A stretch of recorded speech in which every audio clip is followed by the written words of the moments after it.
Assalamualaikum warahmatullahi wabarakatuh. Perkenalkan, nama saya Natasha Dianandini dari Teknik Informatika kelas 2A. Di sini saya akan menjelaskan tentang sistem informasi geografis. Pertama, tentang pengertian sistem informasi geografis. Menurut Aronoff, tahun 1989, menyebutkan bahwa sistem informasi geografis atau yang biasa disebut dengan SIG adalah sistem informasi berbasis komputer yang digunakan untuk mengolah dan menyimpan data tentang informasi geografis.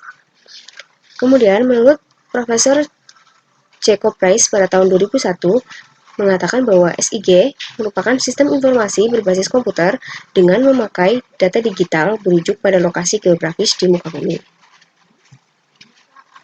Kemudian, seperti apa proses yang ada dalam SIG tersebut? Proses tersebut digambarkan pada gambar berikut.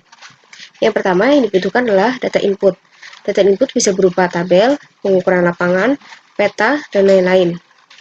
Kemudian data input ini akan dimasukkan ke dalam storage atau database, kemudian retrieval, dan kemudian ada proses processing. Proses ini akan menghasilkan output. Output itu berupa hasil pencarian, peta, laporan, dan juga informasi digital. Kemudian, keunggulan SIG. Berikut adalah beberapa keunggulan yang dimiliki oleh sistem informasi geografis. Yang pertama, mampu mencari keterangan data atribut atau deskripsi mengenai suatu unsur peta yang terdapat pada informasi peta. Kedua, kemampuan mengidentifikasi peta untuk menentukan unsur peta yang dideskripsikannya. Ketiga, mampu mengidentifikasi spasial untuk mengikuti kecenderungan perubahan tren spasial dari berbagai unsur-unsur peta. 4. Mampu mempolakan data atribut menjadi informasi spasial yang disesuaikan dengan representasi data spasialnya. Selanjutnya, yang kelima, mampu membuat permodalan informasi geografis melalui analisa spasial yang kompleks. Kemudian, kemudahan dan kecepatan akses data yang bervolume besar. Dan yang terakhir, menghasilkan output sesuai dengan kebutuhan. Berdasarkan beberapa keunggulan yang dimiliki oleh SIG, berikut adalah contoh pengaplikasian sistem informasi geografis. Yang pertama di bidang environmental atau di bidang lingkungan. Di sini contohnya adalah peta tentang keadaan cuaca di suatu daerah tertentu. Kemudian ada di bidang public utilities atau pelayanan publik. Jadi di sini contohnya adalah peta untuk persebaran jalan raya dan juga fasilitas publik. Kemudian di bidang kesehatan, di sini ada contohnya peta jangkauan pelayanan kesehatan. Jadi ini peta ini berisi tentang fasilitas kesehatan di sekitar Kabupaten Tangerang. Kemudian SIG juga bisa digunakan sebagai mitigasi bencana. Ini merupakan contoh peta ancaman gunung api. Di sini gunung api yang ada di sekitar Jawa. Kemudian, apa saja data yang terdapat dalam SIG? Data pada SIG itu dibagi menjadi yang pertama data spasial. Data spasial adalah jenis data yang mempresentasikan objek-objek geografi dan penyajian datanya secara keruangan, contohnya posisi, koordinat, dan ruang.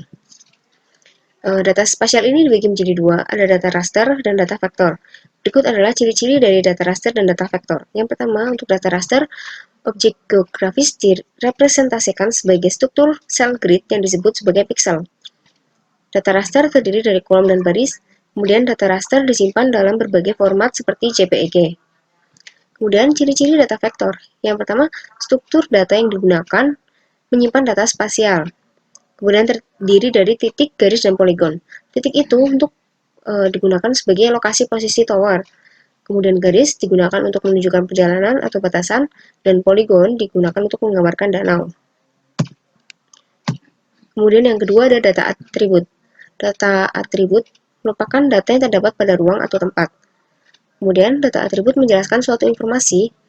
Yang kedua, data atribut diperoleh dari statistik, sensus, catatan lapangan, dan data tabular. Contohnya jenis vegetasi, populasi, luasan, kode pos, dan sebagainya. Jadi, yang membedakan antara data spasial dan data atribut, itu untuk data spasial dia cakupannya lebih luas, sedangkan data atribut itu dia menyebutkan hal-hal yang spesifik. Kemudian selanjutnya akan dibahas tentang peta. Berikut ada beberapa pengertian tentang peta. Yang pertama, peta merupakan sebuah uraian gambar tentang suatu tempat yang disajikan dalam bidang data dan diskalakan. Kemudian yang kedua, suatu penyajian abstrak sebagai unsur-unsur fisik permukaan bumi secara grafis pada sebuah bidang datar. Kemudian yang ketiga, gambaran unsur fisik terpilih dari seluruh atau sebagian permukaan bumi dengan gambar simbol-simbol dengan skala dan bidang proyeksi tertentu. Lalu, apa saja jenis-jenis peta? Yang pertama ada peta menurut isinya. Menurut isinya ada peta rupa bumi atau topografi. Peta ini merupakan peta yang dirancang untuk menggambarkan objek di atas permukaan bumi, meliputi unsur-unsur alam dan buatan. Jadi peta rupa bumi atau topografi ini adalah peta yang biasanya kita lihat, yaitu peta tentang suatu wilayah tertentu. Di sini contohnya ada peta topografi Kabupaten Kepahyang, Provinsi Bengkulu. Kemudian ada peta tematik. Peta tematik adalah peta yang digunakan untuk menggambarkan hubungan spasial dan pola hubungan antara informasi yang berkaitan dengan tema atau konsep tertentu. Di sini ada contohnya peta potensi wisata bahari Kabupaten Lampung Barat.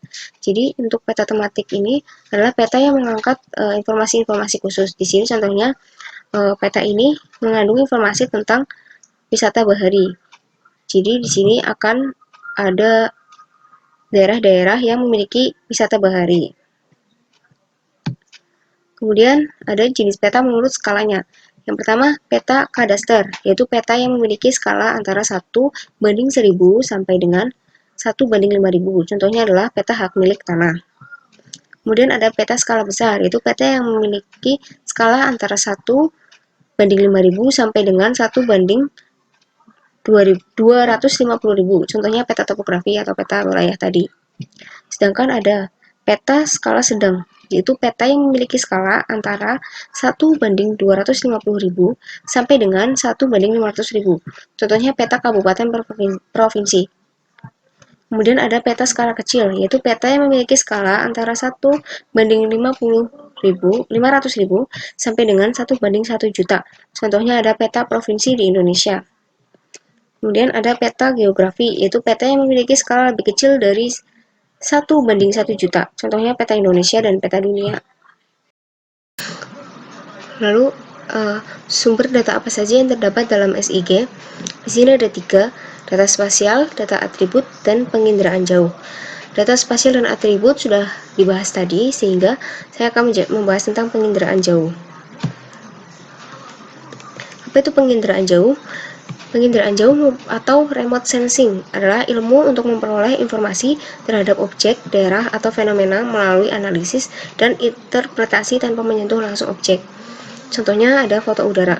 Foto udara ini merupakan hasil pemotretan suatu daerah dari ketinggian tertentu dalam ruang lingkup atmosfer menggunakan kamera. Kemudian ada citra satelit.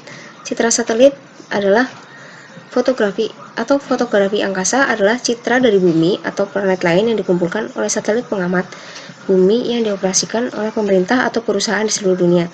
Jadi untuk citra satelit ini untuk mengambil gambar terhadap permukaan bumi itu menggunakan satelit. Kemudian ada GPS. GPS digunakan untuk identifikasi koordinat geografis dengan citra satelit. GPS juga digunakan untuk menurunkan distorsi dan meningkatkan akurasi. Lalu selanjutnya ada peta analog. Peta analog yaitu peta bentuk konvensional dari data spasial di mana data ditampilkan dalam bentuk kertas. Nah, itu tadi adalah beberapa data yang terdapat dalam penginderaan jauh. Kemudian selanjutnya dari sumber data tadi ada beberapa kelemahan. Yang pertama, untuk foto udara, dia mempunyai tingkat rona warna lebih baik dengan foto udara paromatik berwarna yang dapat membantu hingga 200 tingkat rona dan warna mencapai 20.000. Kemudian untuk citra satelit, secara umum hanya dapat mengenali objek. Untuk peta analog, pemanggilan data secara cek manual, analisis membutuhkan waktu yang lama. Analisis spasial juga sangat rumit. Sekian penjelasan tentang SIG. Apabila ada kesalahan, saya mohon maaf. Wassalamualaikum warahmatullahi wabarakatuh.